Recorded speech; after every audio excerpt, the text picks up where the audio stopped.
first time the widow pulled her children into that cold stone mouth of a mountain cave, not even the crows stirred. No wind, no rustle, just the crunch of her boots on the frostbitten soil and the silent judgments of settlers who stood watching from the trail. They didn't speak to her. They didn't need to. The way they turned their backs, the way their laughter carried after she passed, said enough. Her name was Miriam Vale, 33, a widow of a railroad carpenter whose body had been buried without a coffin after a beam broke his spine clean in two. She had nothing left of her husband but two things: a pair of wool-lined gloves patched with sinew and a small hand axe dulled at the edge, and their two children, Lena, aged 10 and quiet as snowfall, and Jacob, 6, stubborn and wide-eyed, always sniffing the air like a pup who didn't trust the world one bit. They moved into that cave not because they were mad, not because she fancied herself wild or witch-like. They did it because the cabin she'd tried to buy had been taken by another family with more friends and louder voices, and the next cabin, 3 walls and no roof, had already collapsed under its own shame. There was nowhere else, just the cave. So Miriam didn't argue with fate. She wrapped her children tighter in blankets, dragged the handcart off the trail, and vanished into the stone. The mouth of the cave yawned like a wound stitched halfway shut by time. Inside it was wet, cold,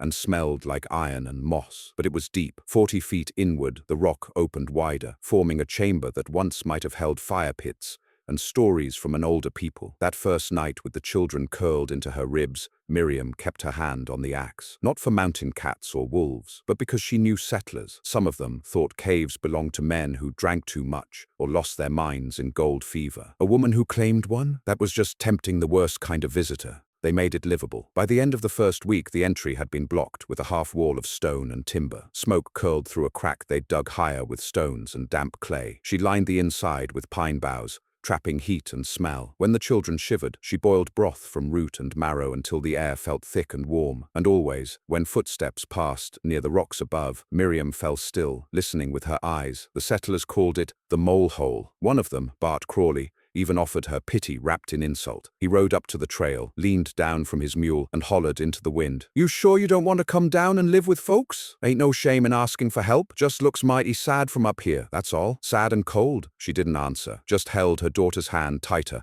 and pressed a wet cloth against Jacob's cough. That was the same week the first snow fell, soft and early, but heavy as ash. By December, the trail was buried in silence. The blizzard didn't announce itself. No red sky, no sudden drop in wind. It just came. One breathless morning, snow fell like thick cotton and didn't stop. The flakes started small, but by midday they were fat, slapping against the cave's timber face and hissing into the fire crack. The settlers in the valley below hadn't thought it would be bad. They'd mocked the early freeze, joked about another lazy winter. They'd stocked their cabins like it was any other year, some wood, not much kindling, and no backup for water once the barrels froze. Miriam, though, had watched the animals. She'd noticed the squirrels leaving the trees earlier, the birds flying south in restless, desperate flocks. She'd spent a whole week gathering and drying every root she could, cutting firewood with blistered hands, until Jacob had to sleep with her gloves wrapped around his feet. She knew. So when the winds came down from the mountains and howled like wolves without bodies, Miriam didn't pray. She sealed the cave. She packed the cracks with mud and old hides, layered the floor with branches and horsehair, and pulled the children to her side under the buffalo skin she'd traded for a single silver earring. 3 days passed, then 5, then 9. The cave stayed warm. Smoke filtered upward. The stone held the heat like an oven, slow to warm but slower to release. Water from the walls dripped into carved basins, pure and steady. The fire never went out,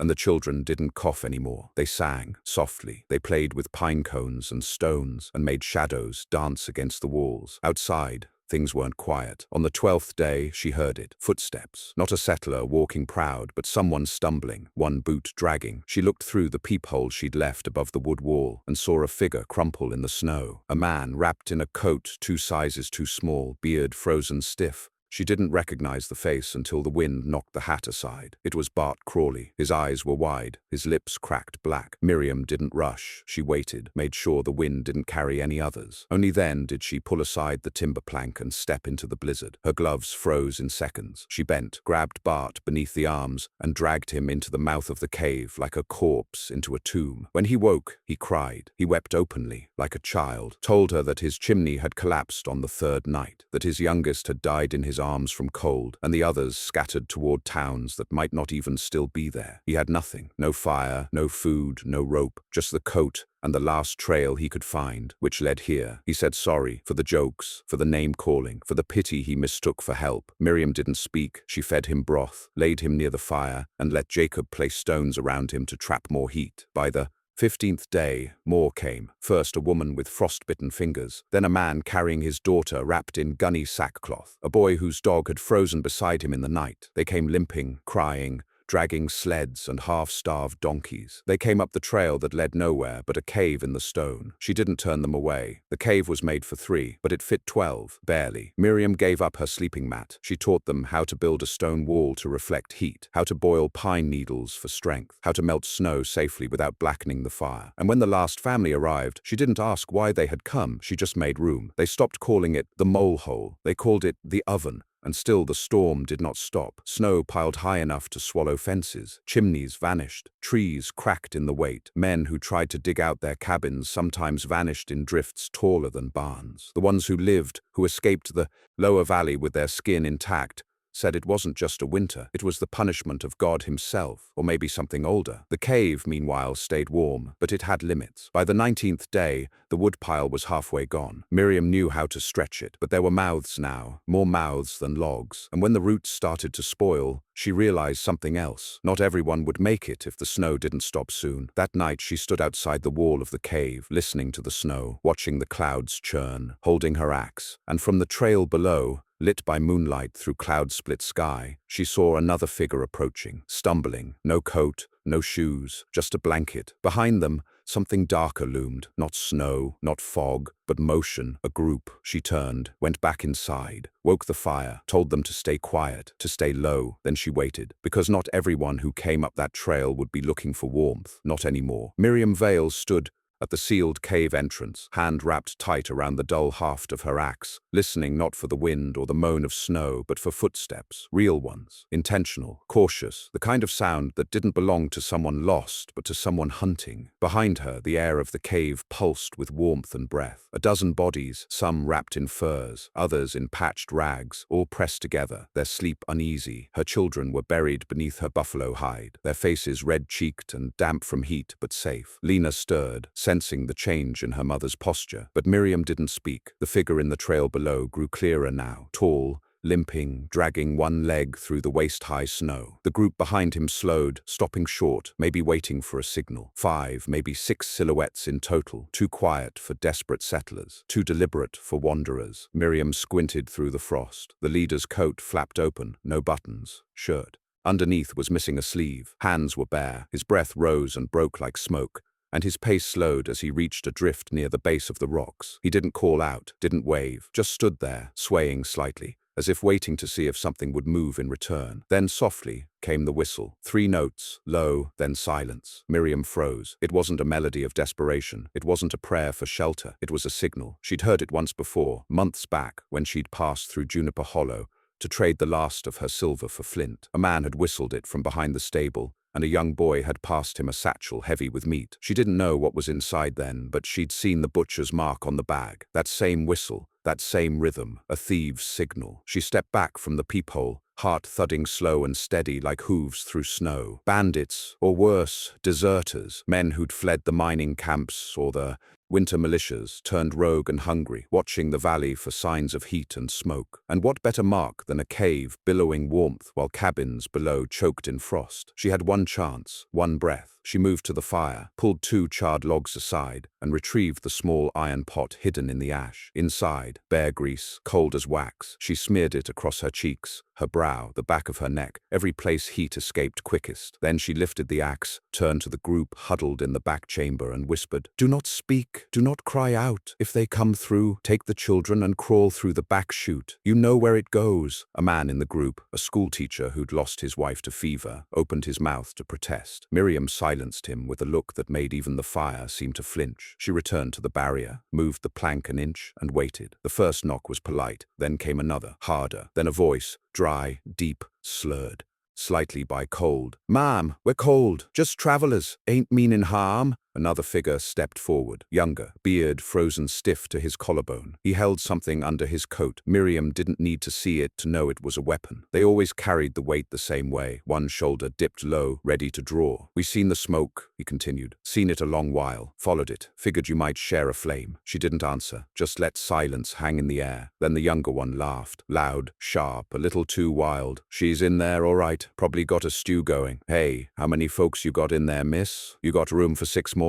More laughter from behind him. Miriam let the silence stretch, let it become something ugly. Then, she whispered, just loud enough to carry, "I've got enough shot to blind a bear, and enough men behind me to finish what's left. You take one more step, and the snow'll be red till spring." It was a bluff, but a dangerous one. The men didn't move. For 5 breaths, all was still. Then one of them made a mistake. He stepped too far forward, tried to find a path through the drift leading to the cave wall, and when his boots sank too deep, he shouted, stumbled, and dropped what he was carrying, a rusted hatchet. It hit the snow with a dull thunk. Miriam struck then. She flung the door open just enough to hurl a log lit at one end into the snowdrift, fire licking from it like a snake. The sudden flash of flame on white sent the group reeling backward. A gun went off. Blind, startled, the sound echoed off the cliffs. She ducked, slammed the wall shut, dropped the locking beam into place and rolled back toward the fire. Inside, the children were awake now, wide-eyed, not crying, just staring. Jacob had gripped a stick like it was a sword. Lena had pulled her brother behind her and was mouthing something, some prayer or line of song. The group outside didn't try again that night. Days passed. The snow didn't ease, not once. It was as if the world had turned in its sleep and forgotten to breathe. Even the animals had vanished. No fox prints. No squirrel chatter, nothing but the wind gnawing at the cave's edges. The would-be raiders didn't return. Whether they'd turned to easier prey or perished in the white, no one could say. But Miriam checked the trail each morning through her peephole, always. By the 22nd day, the food was almost gone. She rationed quietly, measured the roots and dried meat against what her gut told her was coming. The children were thinner, so were the adults. But no one complained, no one dared. Miriam moved among them like a ghost with fire in her bones, always working, never resting, until one night, Lena woke screaming. Miriam rushed to her side, found her soaked in sweat, hands clenched, face red. The girl muttered through cracked lips about a man in the snow, a face she knew but wronged. Twisted. Jacob tried to comfort her, but he too was pale, shaking. Miriam touched their skin, burning. The sickness came fast, some kind of fever, maybe from the water, or from a root that hadn't boiled long enough. Maybe from the man Bart had brought, an old wound that festered unseen. It didn't matter. Within hours, 2 others were burning. The cave grew tense. The heat that once felt safe now felt like a trap. No air, no wind, just breath after breath, thick and heavy. Miriam made a choice. She unsealed the vent above the fire, let the wind scream in, let the cold kiss the stone again. She boiled every cloth they had, burned every mat the sick had touched. She rubbed the children's skin with lard, wrapped them in bark-infused linen, and whispered old prayers she hadn't dared speak in years. She didn't sleep. For 4 days, she didn't sleep. And then the fever broke. One by one, the flushed cheeks paled. The shaking stopped. The children's eyes opened wide and clear. Again, Miriam wept, not where anyone could see, but in the rear of the cave, where the frost hadn't melted in weeks. She let the tears fall, not for relief, but for what might come next. Because the cave had saved them once, maybe twice, but no cave could fight the hunger that was settling now in their bones. On the 25th day, she woke to silence. Not the silence of snow or cold, a different one. The wind had stopped. Outside, the air hung still, and in that stillness, she heard something she hadn't in weeks. Water, melting, dripping, a slow release. She unbarred the wall, opened it fully for the first time in nearly a month, and the world outside had changed. The snow was still there, but thinner. The trail was visible again. Broken fence posts poked from drifts like fingers from graves. The sky above was pale, trembling with weak light. The storm had passed. She stepped outside, boots crunching, breath steaming, and she dropped to her knees, pressed a hand to the earth, and whispered, "Thank you." Behind her, others emerged, slowly, one by one, faces blinking at the brightness, children clutching parents. Bart Crawley stood beside her, face hollow, and muttered, "We made it." Miriam nodded once, then turned back to the cave. But even as they started to speak of returning to the valley, rebuilding, restocking. She didn't join them. She stayed still, eyes fixed on the trail. Because the blizzard may have ended, but the real test was just beginning. The snow melted slower than hope returned. Though the skies above had cleared and the wind had finally stilled its ceaseless howl, the land wore its silence like a warning. Snow still blanketed the valley, cracked and collapsing in places. But high in the ridges where the widow's cave faced east, the drifts remained thick and bitter. And though the people within the cave began to speak again of spring, of rebuilding, of getting back to normal, Miriam Vale listened to none of it. She knew too well the kind of scars winter left behind, the kind you didn't see until too late. She'd seen men survive frost and starvation, only to collapse when they thought the worst was over. Seen children laugh again, only to fall sick when the damp crept back into their lungs. And she knew that hunger had a way of returning meaner after it had tasted your soul once. So while the others pulled down part of the cave's timber wall to let in light, while they spoke of heading back to burned-out cabins and buried paths, Miriam set to work with her axe. Not to leave, but to dig. Jacob found her at dawn, shoulders covered in frost, splitting frozen branches she'd scavenged from under the cave's overhang. "Mama," he said quietly, voice still scratchy. "Why are you cutting more wood? Didn't the storm end?" Miriam didn't look up, just kept cutting. Crack, crack, each swing deliberate. She paused to push the splinters into a pile. "It ended," she said, "but not the cold." He came closer, rubbing his hands. "We're not going back with the others?" "No." "Why?" She finally stopped and looked down at him, at the dirt smudged on his cheek, the hole in his boot, the way he stood like he was ready to fight a man 3 times his size, if she asked. "Because they're thinking like people who still have homes," she said, "and we never did." Jacob frowned, not quite understanding. She dropped to one knee. "Listen to me, Jacob. The snow melted, but nothing else changed. The river's still frozen. The animals are still gone. The cabins down there might be nothing but black piles under the white. The ones who go rushing back, they're walking into an empty place thinking it remembers them." He blinked, then slowly nodded. "But we got this place." "That's right, and we'll keep it, for now," she said, then stood. "But we prepare for the next storm, not the one that already passed." By the time the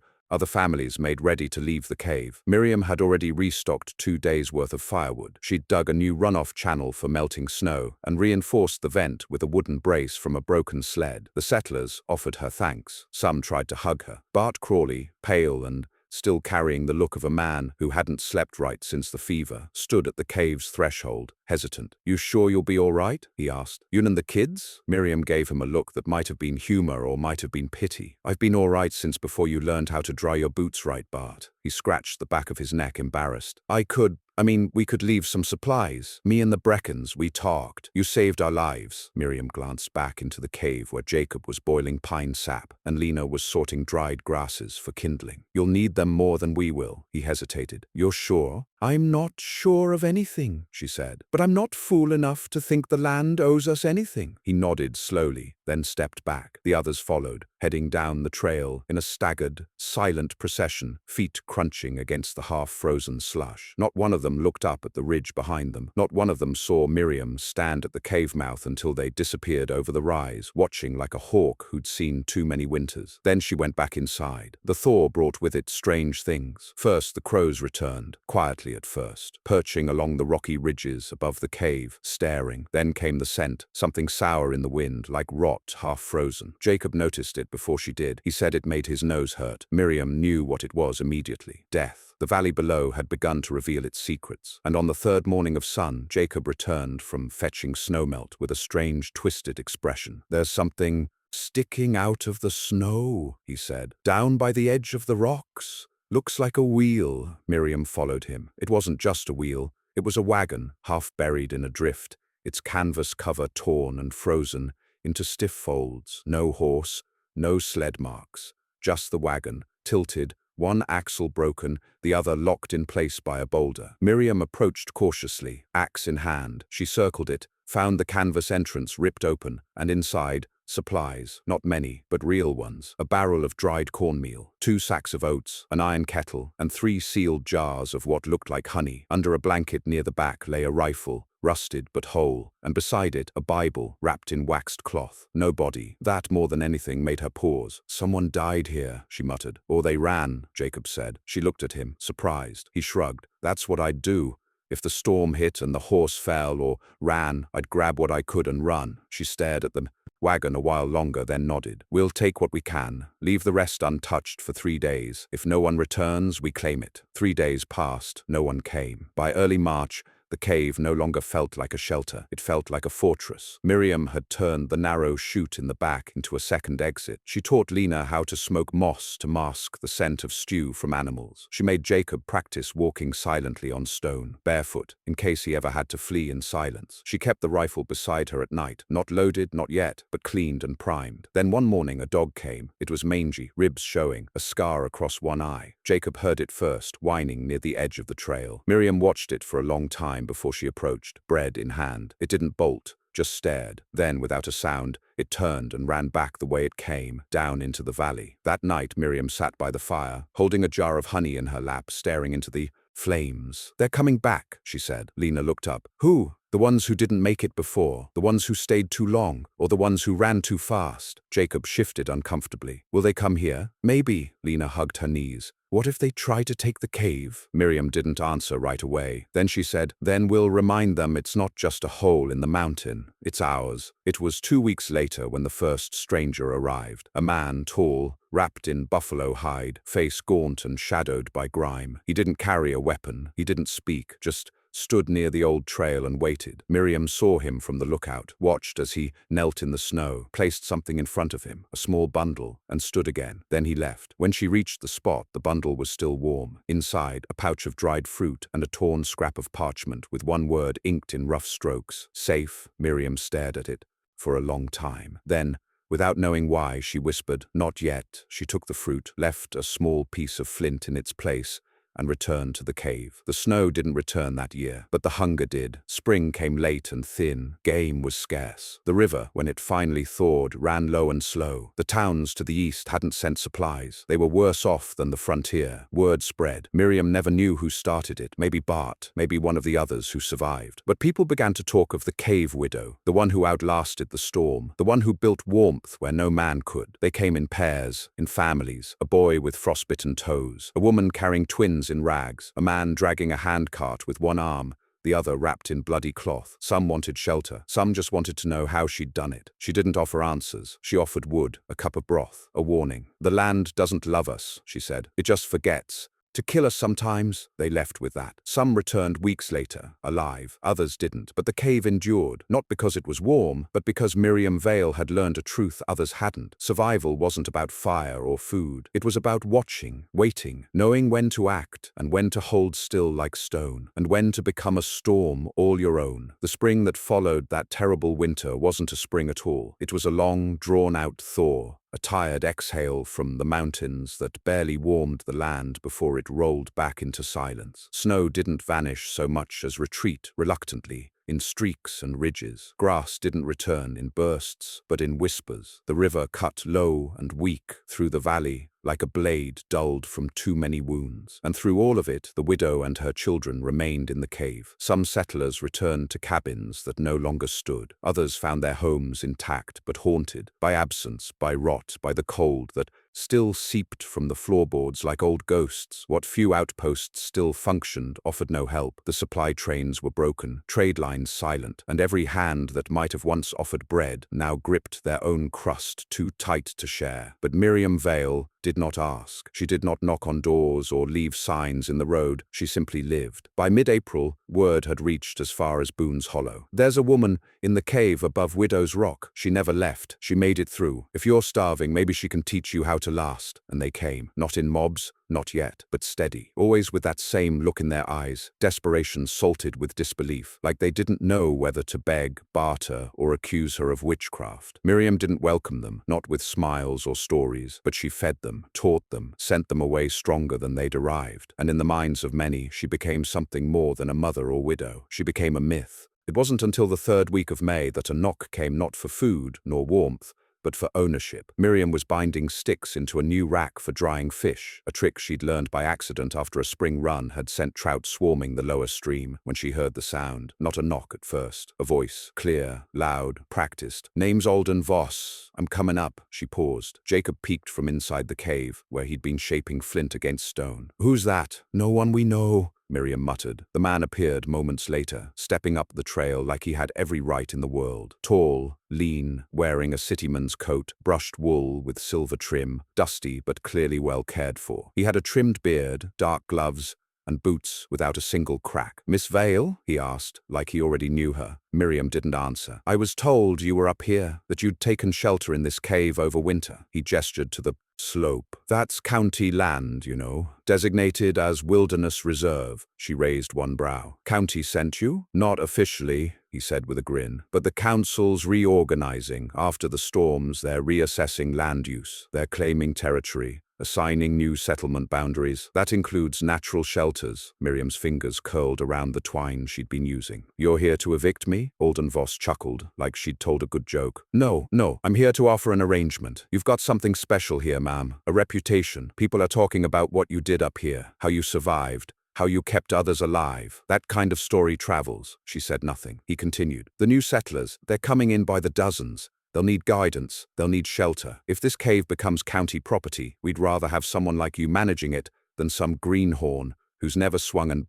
axe. You want me to work for you. I want to make you caretaker," he said smoothly. "In name, officially, you'd keep doing what you're doing, but with compensation, authority, protection." Jacob stepped forward. "What kind of protection?" Alden looked down at him, smile unwavering. "Legal, supplies, maybe a say in the council." Miriam stepped between them. "I've lasted this long without help. Why now?" "Because they'll come anyway," Alden said, dropping the grin. "The new ones. They'll see the smoke, hear the stories. They'll come with axes and plans. Better you have papers to wave in their face than just firewood and a bluff." For a moment she said nothing. Then she nodded, once, and turned back toward the cave. "If I say no?" she asked, over her shoulder. Alden tilted his head. "Then I mark this as contested, and the next party that arrives will claim it. And they might not be as civil as I am." She didn't answer, but the awkward. Next morning she sent Jacob down the trail with a folded page. It said, "I was born with no name to lean on. If someone wants to take the cave, they can try." But winter already did, and failed. That was the beginning of the second war over the cave. Not a war of bullets, but one of bodies. Every few days, new settlers passed through. Some polite, some hopeful, some desperate enough to offer half a winter's worth of jerky just to sleep under the rock for one night. Miriam accepted none of it. She let those who truly needed rest stay the night, but always on the condition: you leave something behind better than you found it. Some left firewood, others repaired the runoff channel. One man reinforced the timber vent and carved a windbreak along the cliff's edge using only a chisel and willpower. In this way, the cave became more than hers, but also more hers than ever. It became proof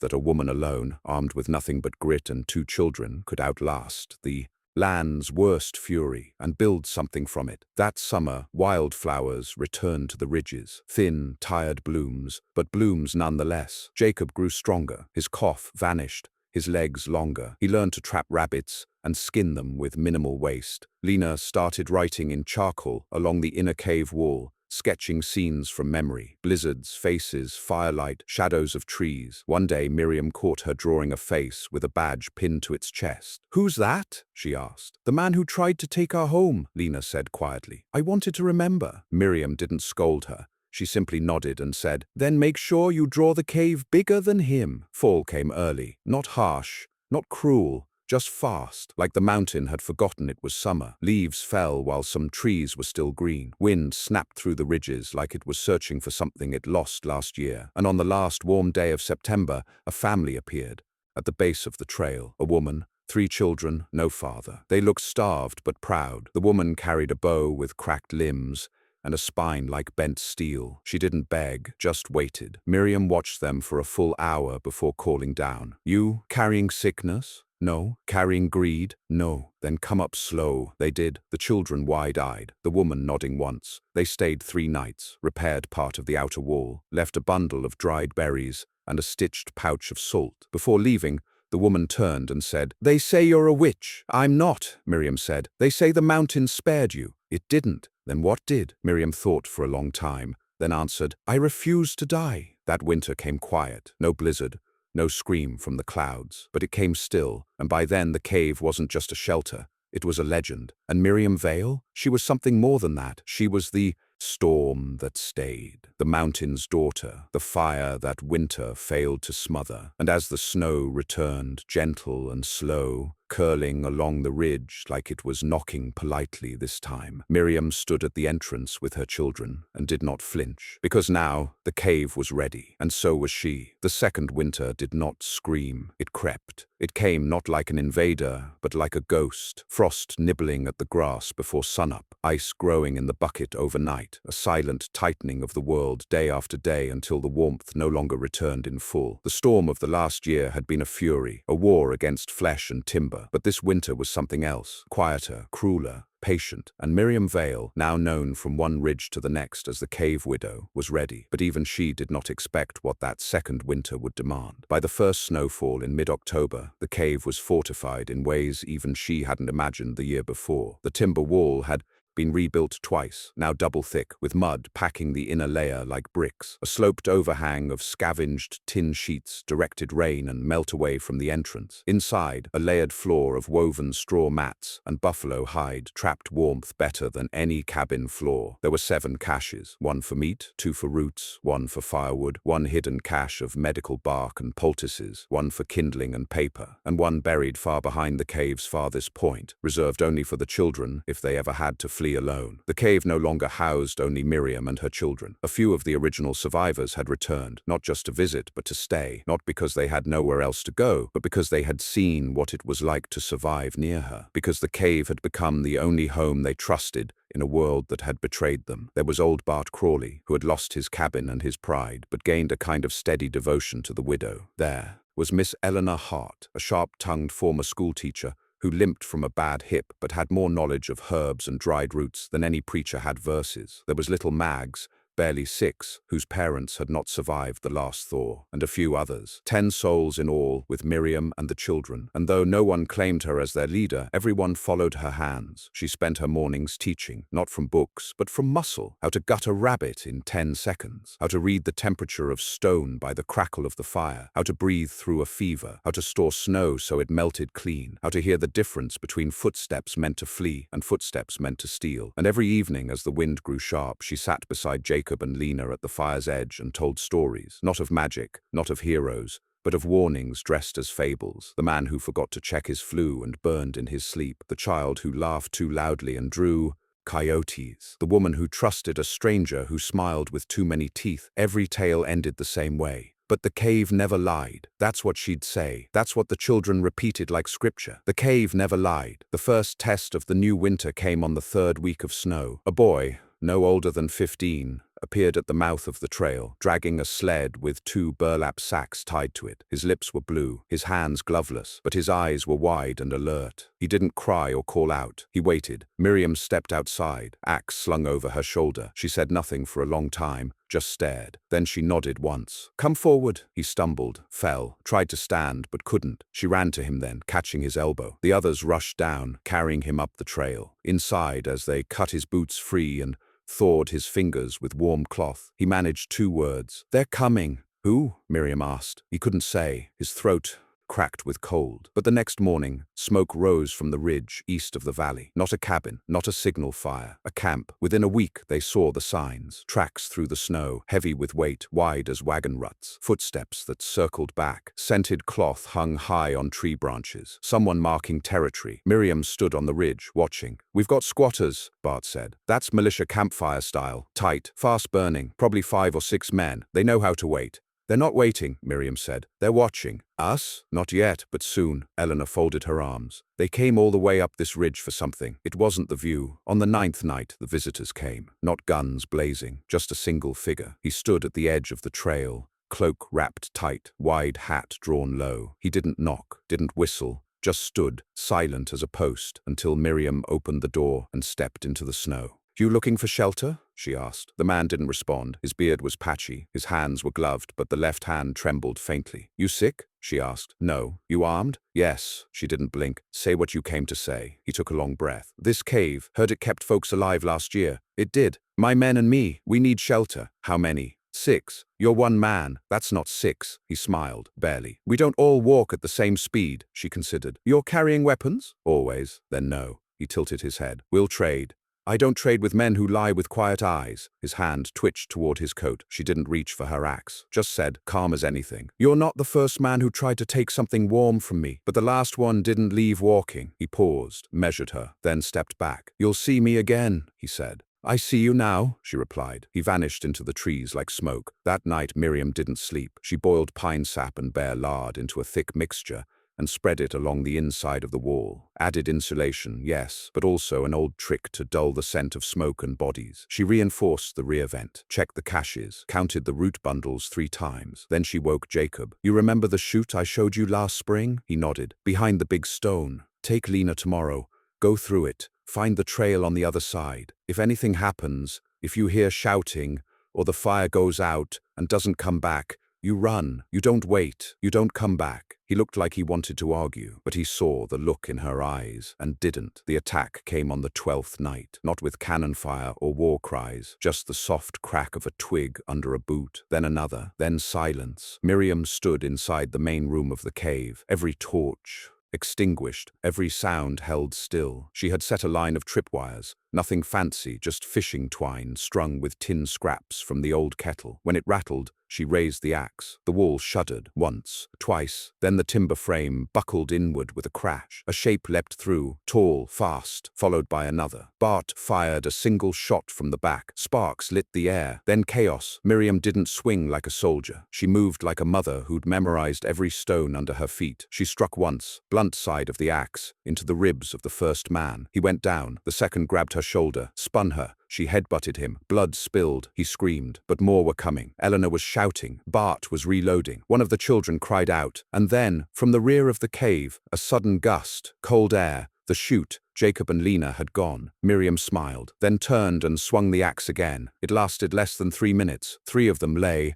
unconscious. One ran. The 5th? He never made it inside. Bart found him outside, half frozen, holding a torch with no flame. The man had stood frozen by fear, or cold, or both. When it was over, Miriam stood over the man she'd headbutted, breathing hard. He coughed, looked up at her. You're not just a widow. She leaned close. I'm the reason the wind fears this cave. They didn't come back. Not that winter. Not the next. Word spread faster than supplies that season. Don't go up to Widow's Rock. The cave eats men. Miriam never corrected it. Let them say what they would. The snow melted again. The river ran again. And for the first time in years, spring came early. The frost receded like a scolded dog. The flowers returned stronger than before. So did the trees. And the cave stayed standing. Years passed. Lena became a mapmaker, charting the ridges around the cave, drawing the passes with lines of charcoal and soot. Jacob raised goats in the higher trails, herding them like a born shepherd, quiet and confident. Bart eventually died, peacefully, beside the fire. They buried him near the ridge. Eleanor grew older, but never weaker. Others came and went. Some stayed for seasons, some for only a day. But every person who left the cave did so changed, and every person who arrived found one truth waiting for them. The cave never lied, and neither did the woman who made it a home. Miriam Vale died quietly in her sleep one spring morning with her children beside her, the fire warm, the smoke rising straight through the vent. She was buried behind the cave, beneath a stone engraved by hand. She didn't ask the mountain for mercy. She made it hers.